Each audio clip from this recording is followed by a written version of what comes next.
N'attristez pas le Saint-Esprit. Comment nous pouvons comprendre ce thème, n'attristez pas le Saint-Esprit?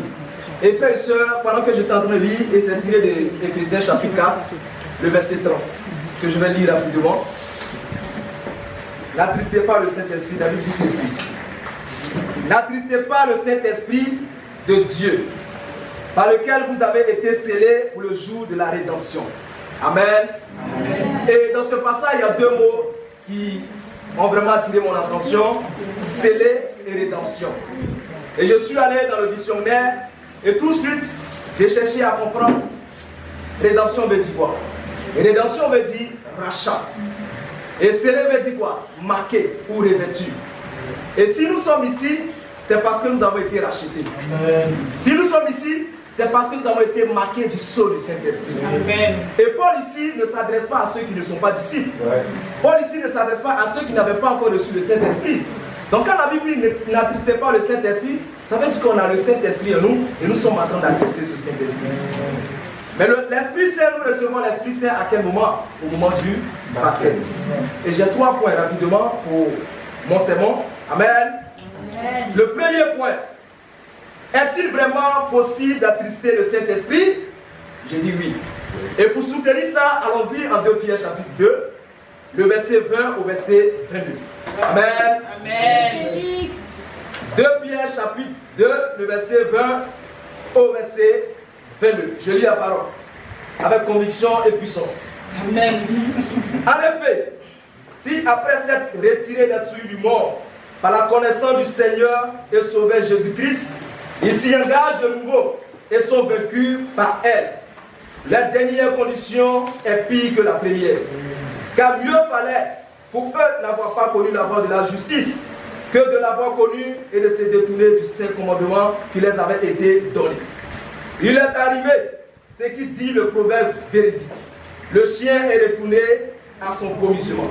Et la truie, à peine lavée, va se vautrer dans le bourbier. Amen. Amen. Et comment est-ce que nous, en tant que disciples, nous pouvons attrister le Saint-Esprit? Et la Bible dit que le Saint-Esprit que nous avons reçu, parce que comprenons par Saint-Esprit, ce qui est saint ne peut pas cohabiter avec ce qui est pur. Donc voilà pourquoi pour recevoir ce qui est saint, il a fallu qu'on soit purifié, on soit lavé, on soit essuyé, on soit nettoyé pour recevoir ce Saint-Esprit. Et le Saint-Esprit nous avons reçu lorsque nous avons été lavés. Et vous et moi, nous savons que c'est au moment du baptême que nous avons été purifiés. Et Dieu nous a laissé son Esprit Saint. Dieu nous a marqué de son Esprit Saint. De là où nous étions dans le péché perdu, dans l'iniquité, dans le mensonge, dans le vol, dans les vices. Mais Dieu nous a fait la grâce en nous marquant de son Esprit Saint.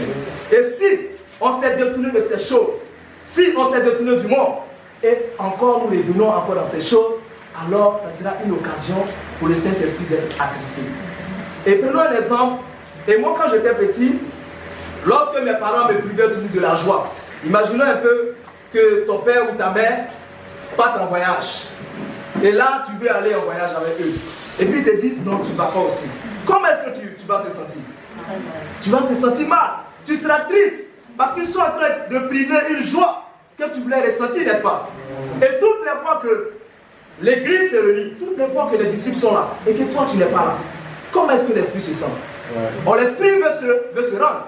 L'esprit veut être avec là. L'esprit veut être là. Amen. Et toutes les fois que tu n'es pas en train d'évangéliser, toutes les fois que tu n'es pas en train d'aider d'autres personnes, pendant que l'esprit, le rôle de l'esprit, c'est de chercher et sauver ceux qui sont perdus. Et lorsqu'on ne te dit pas, et toi tu t'assois à la maison.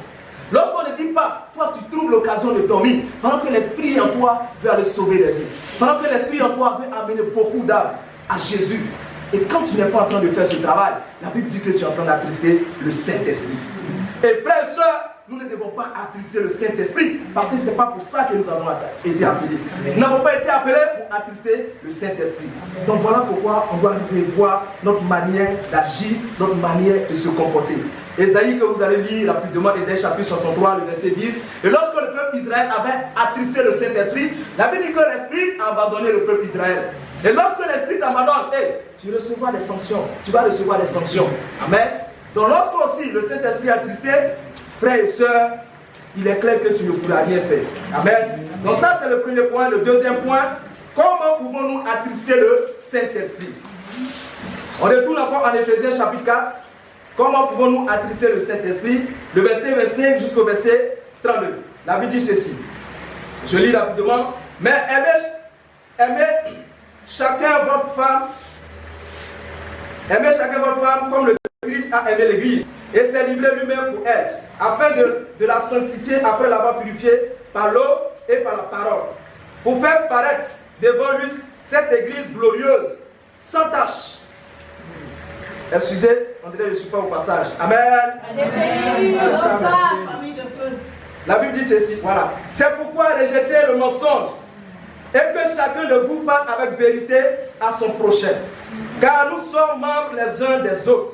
Si vous vous mettez en colère, ne péchez pas. Que le soleil ne se couche pas sur votre irritation. Ne donnez pas accès au diable. Que celui qui dérobe ne dérobe plus. Mais qu'il prenne plutôt de la peine en travaillant honnêtement de ses mains pour avoir de quoi donner à celui qui est dans le besoin. Qu'il ne sorte de votre bouche aucune parole mauvaise.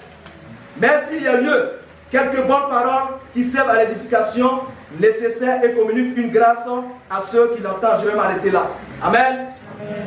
Et comment nous pouvons attrister le Saint-Esprit? C'est lorsque nous nous mettons à blesser les autres. C'est lorsque nous nous mettons à attrister les autres. C'est lorsque le mensonge envahit notre caractère. C'est lorsque nous ne nous tenons pas dans la vérité. Et s'ils ne sont pas dans la vérité, le Saint-Esprit peut être attristé.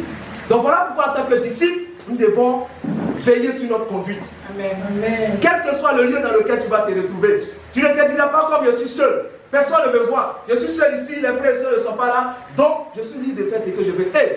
Je te dis ce soir que tu n'es pas seul. Amen. Parce que tu es un ambassadeur. Et partout où tu te trouves, tu es un représentant et une représentante de Jésus-Christ. Donc voilà pourquoi tu dois être un exemple, un modèle. Parce que si tu n'es pas exemple dans le parler, tu n'es pas exemple dans ton comportement, tu n'es pas exemple dans ton attitude, en cela, tu pourras attrister le Saint-Esprit. Amen. Et pour finir ce soir, le troisième point, que fait le Saint-Esprit quand il est attristé? Amen. Que fait le Saint-Esprit quand le Saint-Esprit est attristé? Amen. Et pour soutenir cela, nous allons aller voir une histoire de deux personnes qui ont voulu jouer avec le Saint-Esprit. Et ce soir, ça peut être ton cas. Amen. Et si tu essaies de jouer avec le Saint-Esprit, tu vas recevoir une sentence. Amen. En Actes chapitre 5, le verset 1 au verset 5. Amen. Amen. Amen. Rapidement, je vois qu'ils sont en train de me faire signe de Saint-Esprit. Actes chapitre 5, le verset 1 au verset 5, rapidement. Excusez-moi. Vas-y. Mais un homme du nom d'Ananias, avec Saphira, sa femme, vendit une propriété et retint avec le consentement de sa femme une partie du prix. Puis il en apporta l'autre partie et la déposa aux pieds des apôtres. Pierre lui dit: Ananias, pourquoi Satan a-t-il rempli ton cœur au point de mentir à l'Esprit de Dieu et de retenir une partie du prix du champ? Lorsque tu l'avais, ne demeurait-il pas à toi? Et après, les écritures sont petites, excusez. Et après la vente, le prix n'était-il pas à ta disposition? Comment as-tu pu mis en ton cœur une pareille action? Ce n'est pas à des hommes que tu as menti, mais à Dieu. Ananias entendit ces paroles, tomba et expira. Une grande crainte saisit tous les auditeurs. Amen. Amen. Et nous voyons ici que lorsque nous sommes en train d'attrister le Saint-Esprit, et la mort est une marque suprême de la sanction de l'Esprit Saint. Et Ananias et Saphira ont voulu tromper à l'Esprit de Dieu. Mais lorsqu'ils ont vu Pierre, pour eux c'est Pierre qu'ils étaient en train de tromper. Lorsqu'ils ont vu les apôtres, pour eux c'était les apôtres qu'ils étaient en train de tromper. Ils ne savaient pas que c'était le Saint-Esprit. Donc toutes les fois que tu es dans tes affaires louches, toutes les fois que ta vie n'est pas conforme à la parole de Dieu et que tu montres une apparence de la piété, au plus profond de toi, tu es un lourd ravisseur. Laisse-moi te dire que si tu mènes cette vie, l'Esprit va t'exposer. Et même tu peux passer par une mort. Et cette mort peut être une mort spirituelle. Voilà pourquoi quand tu passes par cette mort, tu es triste, tu es amer. Tu te dis on ne m'aime pas dans l'église. Je fais mes efforts, mais je ne vois rien. Je ne vois pas l'amour des frères et sœurs. Non, parce que tu as attristé le Saint-Esprit. Les frères et sœurs, ce n'est pas notre rôle d'attrister le Saint-Esprit. Notre rôle, c'est de toujours laisser cet esprit en vie en nous et laisser l'Esprit faire son travail. Parce que c'est à cela que Dieu nous a marqué de son Esprit Saint et que Dieu bénit son Église.